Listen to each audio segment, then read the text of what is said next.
Vaheguru Ji Ka Khalsa, Vaheguru Ji Ki Fateh. Welcome to another segment of Code Gurbani's a-sabad-a-day. Our recitation is the 24th Aspadi of Maj Mahalla Tija. Atam Ram Pargas Gur te Hovai, Hovai Mail Lagi, Gur Sabdi Khovai, Man Nirmal Anandin Bhakti Rata, Bhakt Kare Har Pavanaya, Hovai Jio Vari, ਆਪ ਭਗਤ ਕਰਨ ਅਵਰਾ ਭਗਤ ਕਰਾਵਣਿਆ ਤਿਨਾ ਭਗਤ ਜਨਾ ਕੋ ਸਦ ਨਮਸਕਾਰ ਕੀਜੈ ਜੋ ਅੰਦਿਨ ਹਰ ਗੁਣ ਗਾਵਣਿਆ ਰਹਾਓ ਆਪੇ ਕਰਤਾ ਕਾਰਣ ਕਰਾਏ ਜਿਤ ਭਾਵੈ ਤਿਤ ਕਾਰੇ ਲਾਏ ਪੂਰੇ ਭਾਗ ਗੁਰ ਸੇਵਾ ਹੋਵੈ ਗੁਰ ਸੇਵਾ ਤੇ ਸੁਖ ਪਾਵਣਿਆ ਮਰ ਮਰ ਜੀਵੈ ਤਾਂ ਕਿਛ ਪਾਏ ਗੁਰ ਪ੍ਰਸਾਦੀ ਹਰ ਮਨ ਵਸਾਏ ਸਦ ਮੁਕਤ ਹਰ ਮਨ ਵਸਾਏ ਸਹਿਜੇ ਸਹਿਜ ਸਮਾਵਣਿਆ ਬਹੁ ਕਰਮ ਕਮਾਵੇ ਮੁਕਤ ਨ ਪਾਏ ਤੇ ਸੰਤਰ ਭਵੇ ਦੂਜੇ ਭਾਏ ਖੁਆਏ ਬਿਰਥਾ ਜਨਮ ਗਵਾਇਆ ਕਪਟੀ ਬਿਨ ਸਬਦੇ ਦੁਖ ਪਾਵਣਿਆ ਧਾਵਤ ਰਾਖੇ ਠਾਕ ਰਹਾਏ ਗੁਰ ਪ੍ਰਸਾਦੀ ਪਰਮ ਪਦ ਪਾਏ ਸਤਿਗੁਰ ਆਪੇ ਮੇਲ ਮਿਲਾਏ ਮਿਲ ਪ੍ਰੀਤਮ ਸੁਖ ਪਾਵਣਿਆ ਇੱਕ ਕੂੜ ਲਾਗੇ ਕੂੜੇ ਫਲ ਪਾਏ ਦੂਜੇ ਭਾਏ ਬਿਰਥਾ ਜਨਮ ਗਵਾਏ ਆਪ ਡੁੱਬੇ ਸਗਲੇ ਕੁਲ ਡੋਬੇ ਕੂੜ ਬੋਲ ਭਿਖ ਖਾਵਣਿਆ ਇਸ ਤਨ ਮਹਿ ਮਨ ਕੋ ਗੁਰਮੁਖ ਦੇਖੈ ਪਾਏ ਭਗਤ ਜਾਂ ਹਉ ਮੈਂ ਸੋਖੈ ਸਿੱਧ ਸਾਧਕ ਮੋਨ ਧਾਰੀ ਰਹੇ ਲਿਵ ਲਾਏ ਤਿਨ ਵੀ ਤਨ ਮਹਿ ਮਨ ਨਾ ਦਿਖਾਵਣਿਆ ਆਪ ਕਰਾਏ ਕਰਤਾ ਸੋਈ ਹੋਰ ਕਹਿ ਕਰੇ ਕੀਤੇ ਕਿਆ ਹੋਈ ਨਾਨਕ ਜਿਸ ਨਾਮ ਦੇਵੈ ਸੋ ਲੇਵੈ ਨਾਮੋ ਮਨ ਵਸਾਵਣਿਆ Composed by the third Nanak, Guru Amar Das. This passage is actually focused on the idea of bhakti, as the Rahau Pankti tells us. How wari jiyo wari aap bhakt karan avra bhakt karavਣਿਆ ਤਿਨਾ ਭਗਤ ਜਨਾ ਕੋ ਸਦ ਨਮਸਕਾਰ ਕੀਜੈ ਜੋ ਅੰਦਿਨ har gun gavਣਿਆ. So this is the central message of the passage, where the Guru is offering his salutations, adorations to those who are filled with devotion. We will use the word devotion for the purposes of this discussion to, in fact, signify bhakti. So the salutations are being offered to those who are themselves filled with devotion and love and motivate others. Aap bhagat karan, avra bhagat karavਣਿਆ. And so he's offering his courtesies. Tina bhagat jana ko sad namaskar. So in the opening verse, he says that the spark of Guru wisdom lights the luminous, all-pervading self within. The spark of Gur wisdom, a necessity in Sikhi and in Bhakti. You require Gur wisdom to light the luminous, all-pervading self. Atam Ram Pargas Gur te Hovai, Hovai mail lagi. The dirt of ignorance. Dirt is really misidentifying yourself, and that prevents you from really seeing who you are. That misperception has to be corrected through the wisdom of the Guru. That is a big part of bhakti, the fundamental part. And then he goes on to say in the second verse, Ape karta karan karaye. Jit pave tit kare lae, pure bhag gur seva hove, gur seva te sukh pavanaya.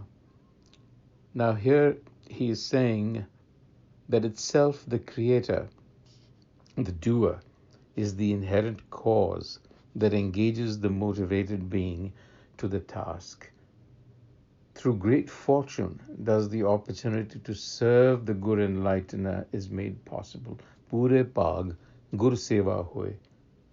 So now one might wonder, is this some level of fatalism here, that ultimately it is the doer, the creator, the self within that will stir up the motivation? And we believe that the answer essentially is yes, because ultimately the self is beyond our ability to grasp, so there has to be an element of grace. So without that grace, the ultimate summit cannot be scaled. Now, that doesn't mean that there isn't preparation involved, and the preparation is the cultivation of virtues, the understanding of Gur wisdom, the application of Gur wisdom. These are all preparations. The development of awe and devotion within the mind has to happen. So because the Guru is saying, Mar mar jive ta kich paye, Mar mar jive ta kich paye, Gur prasadi har man vasaye. So the attainment of self-realization in the mind, har man vasaye, is possible only when, through and by the insight that the Gur Enlightener provides us, that the conceited ego self is killed, mar mar jive. So that's the preparatory ground, the building of the receptivity for us. That's something that is within our control to do. Boho karam kamave mukt na paye, de santar pave duje paye huaye, birtha janam gavaya kapti, bin sabda dukh pavanaya. Now here, the pointer is to the prevailing traditions and the prevailing practices, and the gurus are very pointed in their criticism. Bahu karam kavave mukta na paye. The mere performance of many rituals does not lead to self-realization. And here the intended target is idol worship, karam kand, and also desantar pave duje paye khwai, wandering to distant regions. Desantar pave, again, wandering mendicants, looking for these answers in search of other ideas or ideologies, in this case, duje paye, only brings needless exhaustion, kwar hona. And this is a form of deception, Guru Amar Das is telling us. He calls it kapti. Kapti is the reference to the people who do this. So in this deception, human life is wasted. The bottom line, bin sabde dukh pavanaya. Without the discourse of the Gur Enlightener, without understanding the teaching of the Enlightener, self-realization is impossible. And now here he gives us a clue in verse 5 of what Gur wisdom teaches you to do. Dhavat rakhe thak rahai. The wandering mind, the wandering and deceitful mind. Dhavat is wandering. Thak is deceitful. Dhavat rakhe is to rein it in. Rahai, again, to control. So Gur wisdom teaches us how to rein in the wandering and deceitful mind. And then, therefore, this is a benevolence of Gur wisdom. that it gives us this gift. It teaches us how to do this. The true enlightener leads the devotee to the beloved self. Satgur ape mel milai. Meeting the beloved self, bliss is found. Sukh pavanya. So here is the process. One has to, with devotion, with love, with commitment, attach oneself to the teachings of the enlightener. And we know that the primordial enlightener, the Guru, is actually within, but expresses itself to us through Bani, through the words and utterances of those who have realized before us, an example being the 10 Gurus.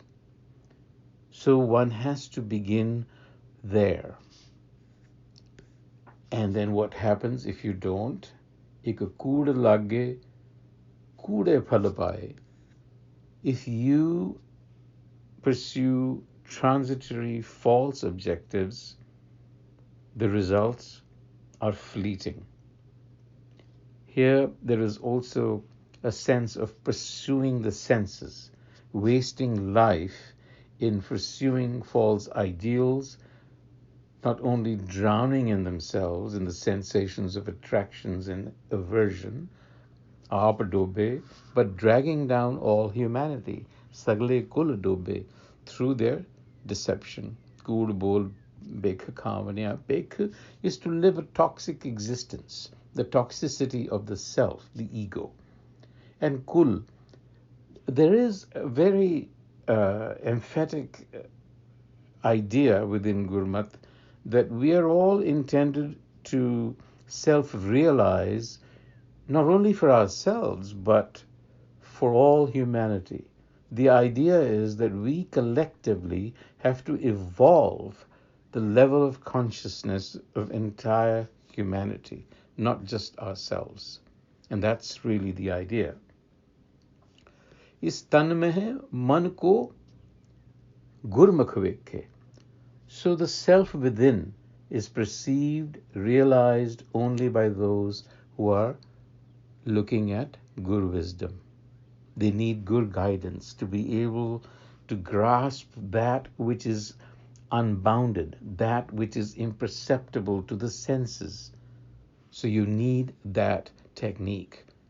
Aap karaye karta soi, hor ke kare kita kya hoi. Again, here is the element of grace. It is the benevolence of the Creator that motivates. Or else, what can the individual do of its own volition? We know how limited our power is. We all realize that. So therefore, says Nanak, those who are given the gift of self-realization realize it within. Nanak jis naam deve, so leve namo man vasavniya, man de andar vasanda. Not only is this the way, but that is where this happens. So the main reflection here in the Rahau Pankti, as we saw, was bhakti. What is it, and how do we develop that capacity?